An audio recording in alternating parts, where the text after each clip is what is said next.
vivi várias situações, assim, de olhar no olho da pessoa e falar assim, olha, o que você está me pedindo é impossível, é inexequível, não tem abertura. Ah, não, mas eu bati no gabinete do outro deputado, ele falou o que ia fazer. Então tá bom. Existe uma confusão muito grande de conceitos, né? Eu percebo muitas pessoas falando assim, não, mas na minha opinião, democracia é isso. Na minha opinião, socialismo é Y. E aí a gente precisa entender que nós não temos uma envergadura para definir os termos, né? Os termos, eles existem. No máximo, você tem algumas discussões teóricas, mas de pensadores, de pessoas que estudam mesmo. Então, eu, Yuri, costumo sempre, antes de iniciar uma conversa com as pessoas, falar o seguinte, vamos definir aqui alguns termos. Então, o que a gente vai entender como democracia nessa conversa aqui agora? O que nós vamos entender como liberdade? O que nós vamos entender como capitalismo? Porque o que eu observo é que, geralmente, as pessoas usam conceitos diferentes e aí como pessoais, né? E aí, como diria Aristóteles, assim, se você não parametriza o termo, você estabelece monólogos paralelos. Então, você já não tem diálogo.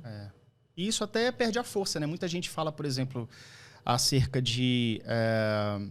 puxando um paralelo aqui, né? Ah, não, porque aquela atitude foi considerada um estupro, vamos dizer assim. Só que qual o conceito do que é aquilo, entendeu? Às vezes a pessoa toca no ombro, a pessoa, não, isso aqui foi um estupro e tal. Não, peraí, tem que ter um parâmetro. Nós vimos agora, né, na invasão de 8 de janeiro, né? As pessoas foram chamadas de terroristas, né? Terrorista, na República Brasileira, ele é definido dentro de uma lei federal. Né? Você não pode simplesmente apontar o dedo para uma pessoa e falar assim, você é terrorista. Não. É uma acusação muito grave. E você tem as hipóteses claríssimas de aquilo que pode ser considerado terrorista ou não. E claramente aquilo que aconteceu em 8 de janeiro não foi terrorismo.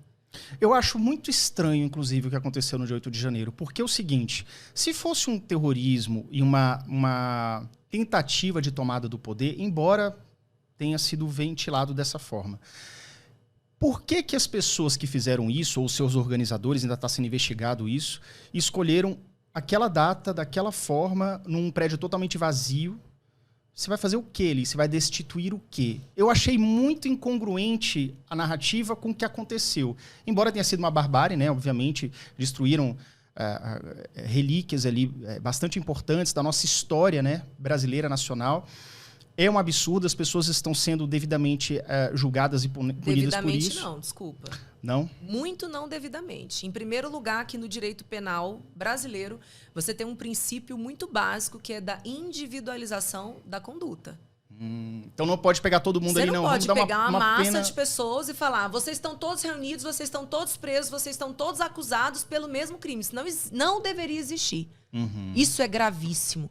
É mais ou menos assim, eu sei que tem um traficante na favela, aí a polícia chega, prende todo mundo que está ali, supostamente naquela situação, e tá todo mundo preso pelo crime de tráfico. Isso é justo?